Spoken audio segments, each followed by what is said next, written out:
Hey everybody, and welcome to this episode of Romantasy Roundtable, a tale of Rick and Roses. John something, right? That was the crab's name? John the crab? Shiny. That guy? His name's not John. He's one of the guys from shit. He's from New Zealand. He's one of the guys from that New Zealand comedy duo.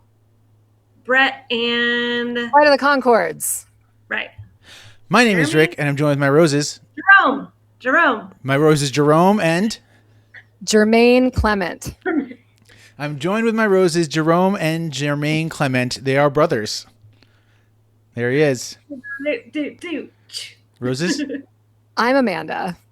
And I'm Kim. And we're completely unhinged today because our friend, our number one listener, Sarah J. Maas, decided to drop a bomb on us and give us the title of both new books and pictures of both new books. And I was not expecting that.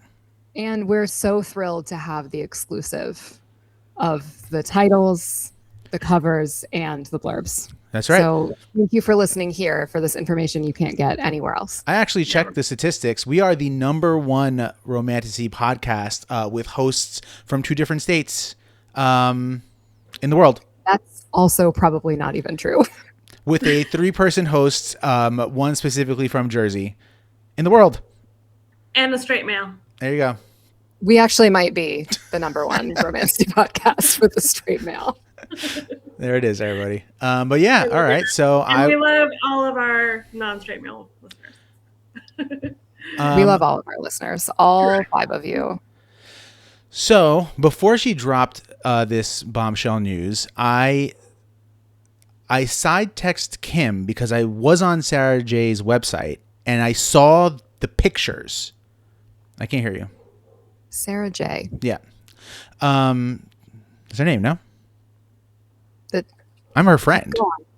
Go on. And I was like, hey, look, she just updated this. Here are my crazy thoughts. And I need to Amanda to finish these books. And then I wasn't even considering. I actually thought that set of pictures was going to be the next book, and it turns out that that set of pictures are the 2 next books. And I think Socket is extremely happy that we got this news. Yeah, she loves A Court of Bones and shedding. Oh, also, right. We weren't supposed to record this week or next week. We were supposed to be on vacation, but we decided to have some fun, especially with this news today. So this episode might be 5 minutes or 10 minutes, and that's it. But it's better than nothing. Yeah, we're doing like some little ACOTAR bonus content for you guys. So you guys, I think, were like together probably when she did this. It actually was like the 1 hour of the day that we weren't together because I was with Kaylin. Right. Yeah. Amanda had gone upstairs when the bombshell dropped on Instagram, and I texted both of you. Okay. Hence, I sent the text. So I texted both of them the actual post from SJM, and then waited like 4 minutes, and I was like, what the fuck, guys? Nobody's responding. So I texted again to be like, no, guys, actually look at this Instagram thing that I just sent you because this matters. I just opened up my phone to get the Goodreads listing and was like, why the fuck is Jermaine Clement here? Jermaine. All right, so we have book. Go ahead. So, Good. Yeah, so book 6 is called A Court of Splintered Harmony. And book 7 is called A Court of Forgotten Melody. And we have page counts. And I was right. I had texted you guys that I was like, I heard this first book is like less than 400 pages, maybe like 370. And you were like, no, I don't think so. And I was like, I don't know either, but this is what I heard. 352 is a respectable length for a regular book. A regular book. It makes it, it's still almost 100 pages longer than A Court of the Christmas Special. Mm-hmm. Sorry, we should use like the real A Court of Frost and Starlight. So it is. It's the fucking Christmas Special. I know. That's A Court of Splintered Harmony is 352 pages, and A Court of Forgotten Melody, which is ACOTAR 7 and 8, is 896 pages.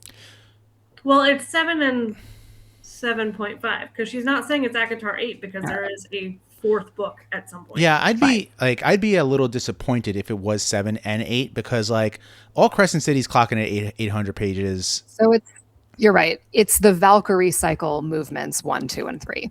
Right. So the first book, A Court of Splintered Harmony, is the Valkyrie cycle movement 1, and then A Court of Forgotten Melody is the Valkyrie cycle movements 2 and 3. There is a fourth coming out, so she has 7. Oh, okay. There is a 4 that will be the quote unquote conclusion. So weird. So it's 3 technically though. Yeah. So right now, all we know about is 1, 2, and 3, which is 6 and 7. It probably has something to do with what you guys said about her getting away from her publisher, right? Yeah. So I don't remember all the details, but she's got like a certain number of books she has to complete with this publisher. And so the theory is that she's churning these out the way that she is so that she can finish that contract and seek a new publisher. I don't know if that's true, but that's what I've heard. Yeah, that's the theory, is that 7 is being split into 2. So it's like one book, but it's in 2 pieces. So that she only has one book after that to finish out this contract, which is apparently probably going to be Crescent City 4. Got it. I have more thoughts that I can't completely talk about yet, but that's interesting to know that what she's doing with that. Let's be completely obsessive, my favorite thing in the world, and look at the covers. And I was going to ask, like, what order do you want to do this in? Yeah, let's look at the covers, right? So, all right, let's just look at the picture. So we have what I see as like, it's bone that's like kindling, right? And then there's fire and there's fangs coming out of it. You're talking about A Court of Splintered Harmony? A Court of Splintered Harmony, right? Yeah. So I see sticks. I see bones in the kindling. I see fire coming out of it. I see fangs and eyes, question mark, unclear, or they're just like a circle design. Yeah, I do just want to say though, like the covers have not been super predictive of the books. Yeah, that's right. A Court of Thorns and Roses, A Court of the Red cover. The image is very identifiably a wolf. So that's the creature that she kills that is not a wolf. A Court of Mist and Fury, A Court of the Green cover is a bird.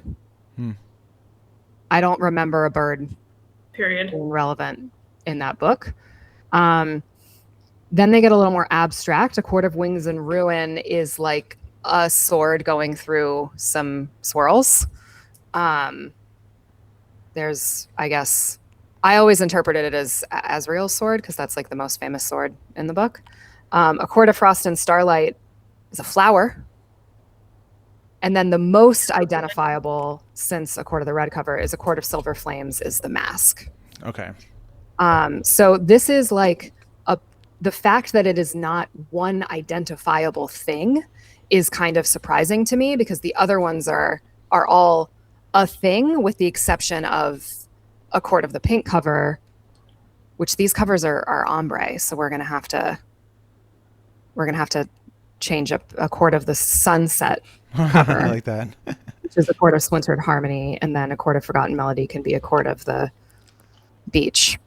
Well, and also, I mean, a lot of the theories had thought that there are 7 courts, and they thought there was going to be 7 books, and so they were like, the colors are going to correspond as they had so far to all the various courts.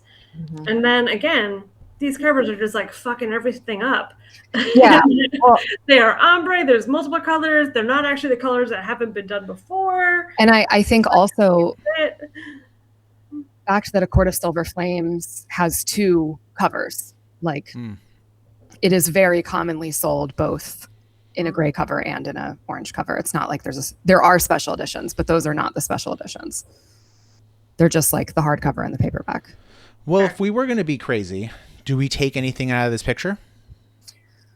I find I hadn't clocked the bones. So I find those really interesting. Yeah, it's giving me like fire, which can either mean destruction or renewal.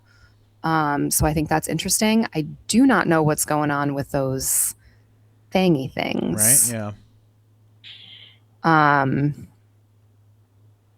Yeah, Okay. I don't know. Can I ask our self-acclaimed ACOTAR historian here? Yes, I am the Sarah J. Maas historian. I am currently finishing my second read through of all of the books with extensive notes. What do we know about Koschei already? Are we ready? Are we ready to talk about that? Well, okay. And the reason I was asking is in reference to the covers. Because I see the bones and I think about like Bone Weaver. Yeah. The bone carver, the weaver. I keep wanting to call him the Bone Collector, but isn't that a movie with like Morgan Freeman? Yeah. It's also was a book. Pretty good movie. Is Morgan Freeman in it? Yeah. Good job, me. No. Was it Denzel Washington? I was going to say, is it Morgan Freeman or Denzel? Denzel. I think it was Denzel. I think it was a detective movie. Ashley Judd is definitely in it. Yes, Ashley Judd and Denzel, I think. Okay. It's Ashley Judd's my sorority sister. Detective Shouts movie, out right? Ashley Judd, University of Kentucky. Go Yukon of K. No, okay. I won't say anything nice about the University of Kentucky other than that Ashley Judd went there. All right. And I think got our master's from Tufts. Oddly enough. Okay, so my point, I was just using that, asking Rick that question in reference to the bones. To the bones. Because of the ancient being, possible sibling connection. Well, yes. Good. Go ahead. No, go. Because I really want to talk about the second cover. Okay, fine. Fuck it. Let's just go ham. Go to the next cover.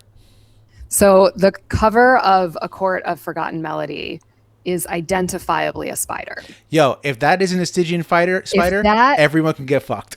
That's a Stygian spider, my friends. We know they come from a different world. Mm-hmm. Look, it's got a loom. It's got a thing, a spool or whatever it's called. It has a star on its belly, just like Sky. That's Get funny. it? Yeah. That's what's the other word for them? Colin. Yeah, that counts. Yeah. Colin Maya is a different thing. I know. Karen Kui. Yeah. But we know they come from a different world. Spoilers for Throne of Glass. Sorry. Yes, Kimberly. Okay. So I said this to Rick in our side text because he was throwing all kinds of shit at me. But in the deeply unhelpful / just like fluffiest blurbs of all time that are 6 and 7. And I said this to both of you, and I was like, I know Sarah approved these blurbs, but hot damn, like these are so stupid, in a lovely, tasteful way. But the blurb for 7 talks about the night court, the inner circle being widely dispersed. Mm-hmm. And so I'm like, where the fuck are they? Where are they coming across these spiders? Just saying. Right. Can we read the blurb for ACOTAR for A Court of Splintered for the first one? A Court of Splintered Harmony? Heck yeah, do it. What was broken will be remade. Deep in the heart of the continent, Koschei? Right? I don't know how to spell this dude's name. I don't know how to spell it. Koschei? Yeah. The Deathless is stirring. Though he's been bound to a mountain lake for millennia, the insidious threat of his return now spreads across the Fey territories, attracting powerful allies hell-bent on reclaiming what was once theirs, the human lands. The Night Court will not stand idly by while innocents are attacked, but with Prythian still piecing itself together in the wake of the devastating Highburn War, the task of uniting is proving more difficult by the day. To make matters worse, those who rule and protect the Night Court are reeling from recent betrayals and revealed truths. The rifts dividing them seem insurmountable, but to defeat Koschei's creeping shadow, they must find a way back to each other and resurrect their former alliances. To survive, they must find a way to repair the splintered harmony all around them.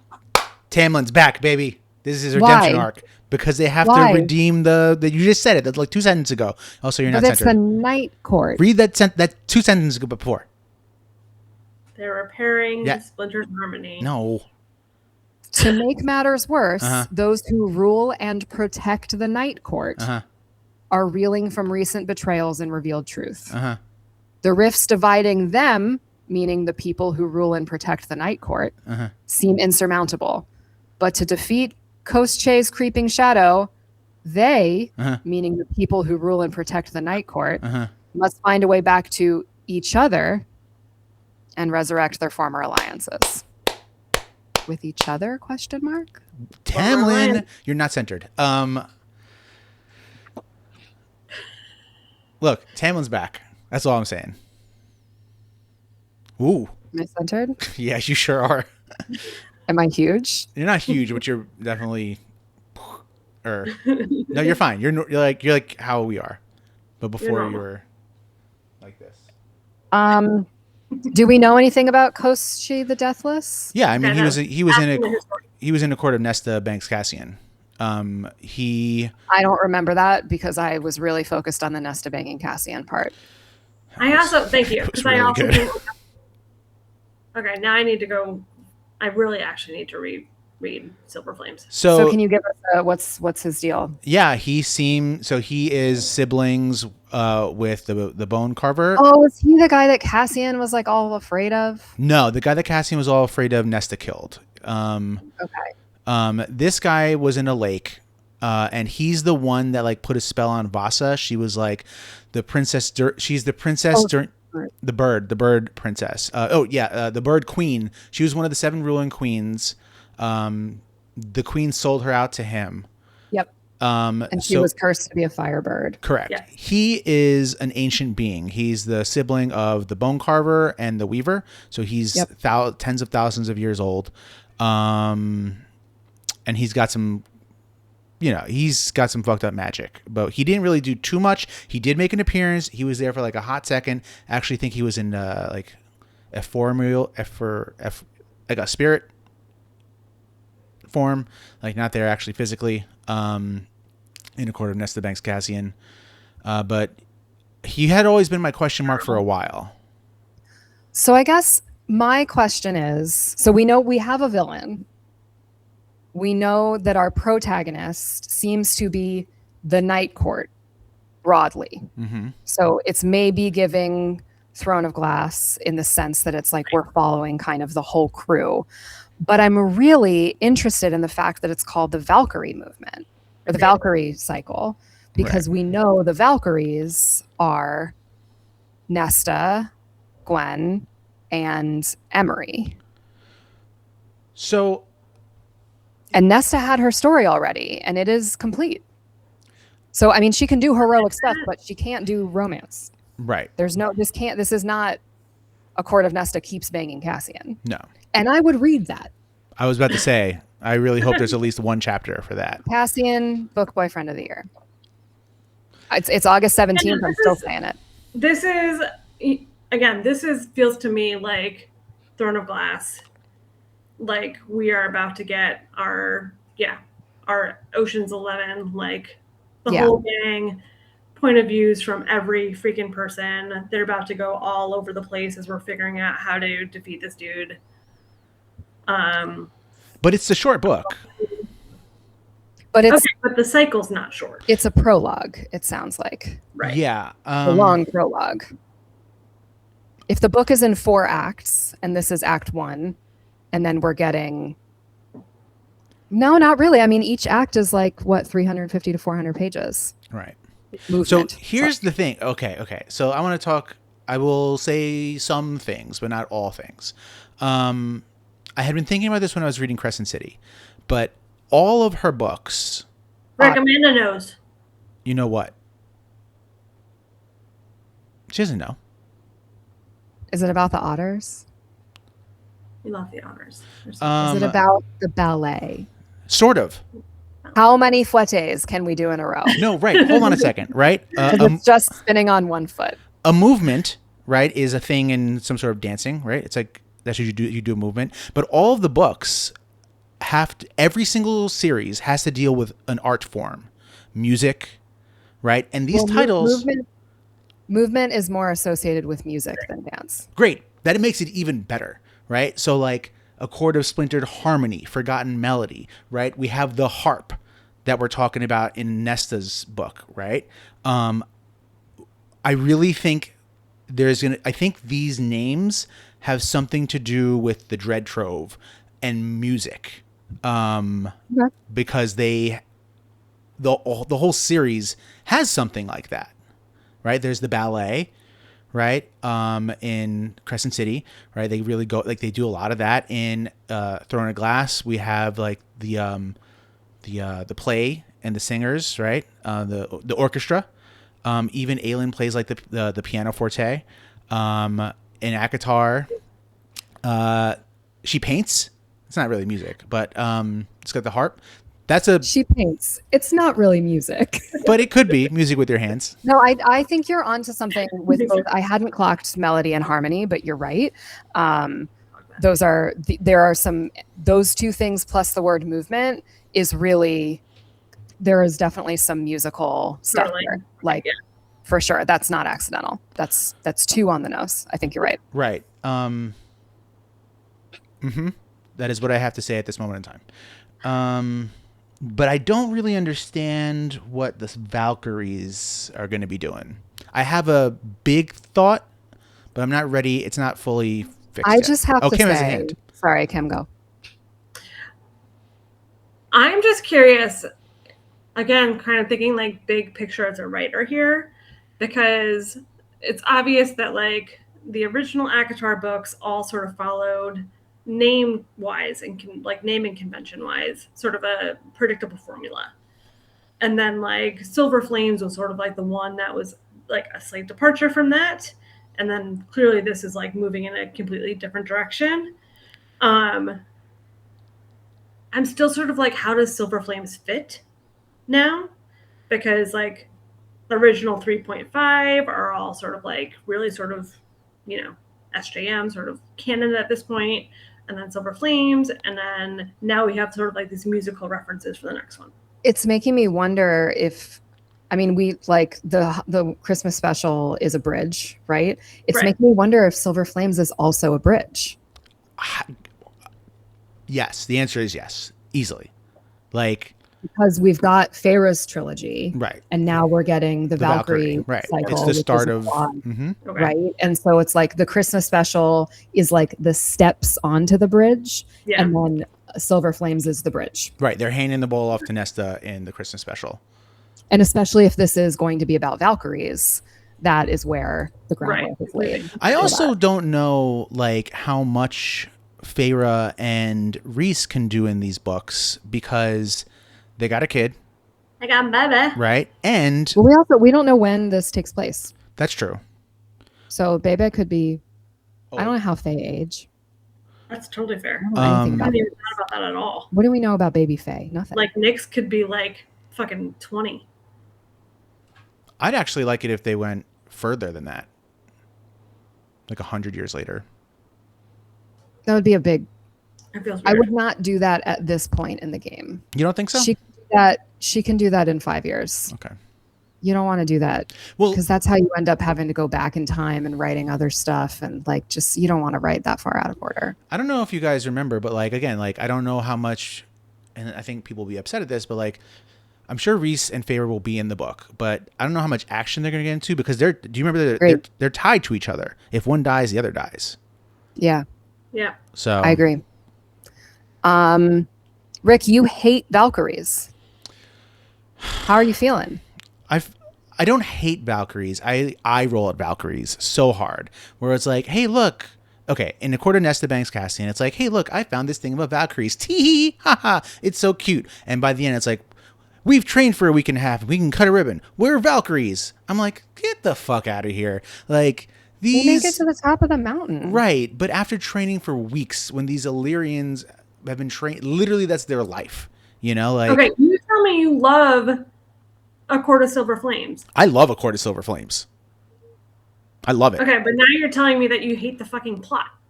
Thank you. It's too convenient. That's what it is for me. It's too convenient. I just have to say, I went back and listened to our ACOTAR speed run and our Christmas special episode. I didn't get to our Court of Nesta Banks Cassian episode. But in A Court of the Christmas special, and I want to remind you that I had not yet read A Court of Silver Flames at that point. I could not shut up about how I it was like, and they introduced a new character, but it wasn't a character, it was the mountain. Yeah. And you were like, well, the mountain's kind of a character in A Court of Silver Flames. I'm not wrong, right? I was listening to it because I was hybrid, like reading it and listening to it. And I was like, why is Cassian talking so much about Ronreal? Like, who the fuck is that? It's a mountain. So hold up, pause because I don't want to get added. Wow. To both of you. That also happens in a ACOTAR speedrun. You say pause and we do this and you go, wow. I can give you my references of the books that I've read over the past 2 years. You know I'm all about a girl boss. I'm all about a girl team. But this fucking, I don't know, the Valkyrie thing was too convenient. Like, you can't train for a couple weeks and cut a fucking ribbon and call yourself. Okay, but like, who are the Valkyries that are coming to claim that title? Like, okay, fine. I will accept that.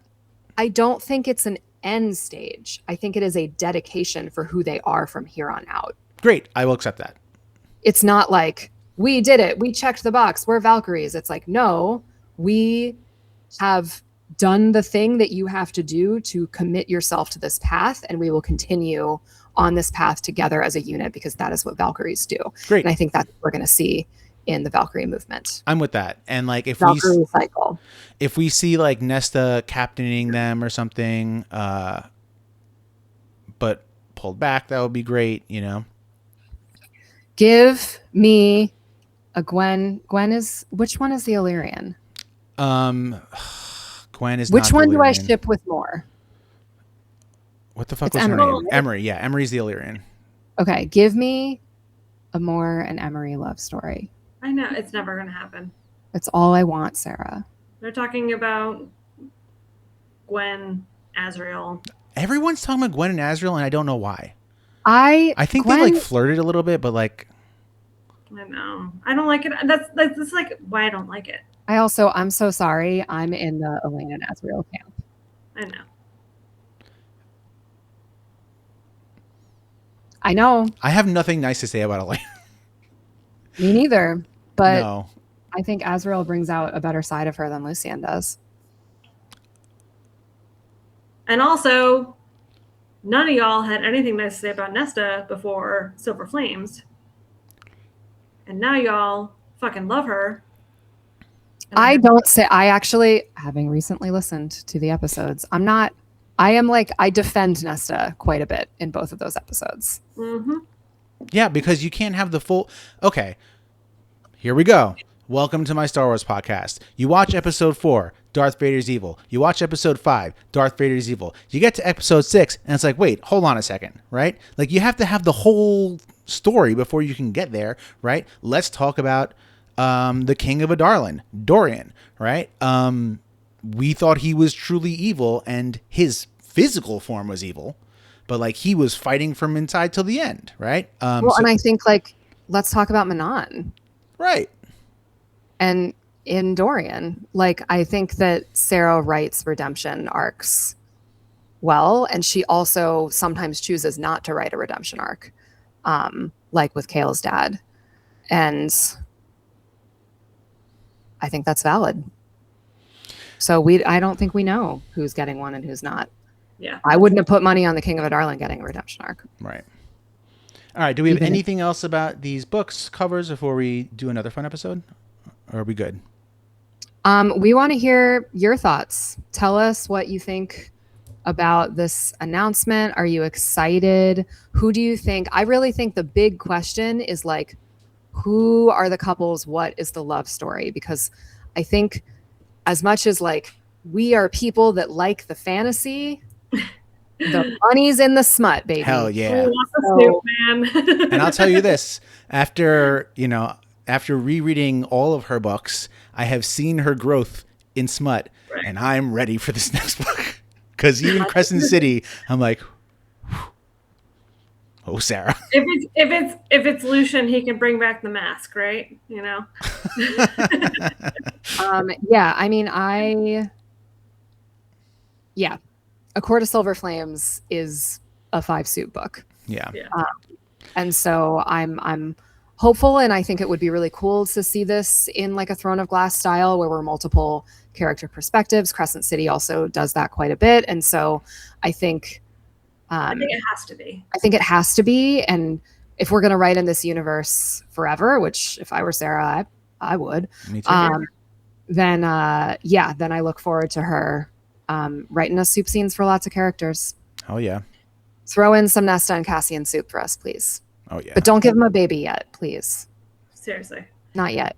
There's Not all the time in the also speculation. She said that there's going to be a Crescent City 4.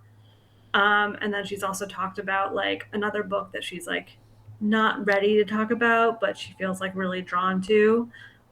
That's speculation. That's actually going to be another Throne of Glass. That's what I have been hearing. Interesting. Yeah. Okay. Okay. Alrighty. If you've listened to this, we hope you enjoy it. We're gonna have another fun filler episode. Oh, right. Good job, Rick. Bonus episode. No. It's a filler episode. Just like in Dragon Ball Z, when Piccolo got his driver's license, and when Gohan was the Great Saiyaman. The fuck's that shit? Right. What? I think that the Venn diagram of people who read Romantasy and watch Dragon Ball Z is me. All right. If you watch Dragon Ball Z, let us know if you're in Rick's Venn diagram. I think it's just Also, You can join his hockey team. yeah. Also, Jamie, we are looking forward to an email from you regarding these releases. All right, everybody. You might not hear us respond to it for a while because we're going to bang out some content because we're on vacation. We love it. Bye. Bye. Ooh, that's fun.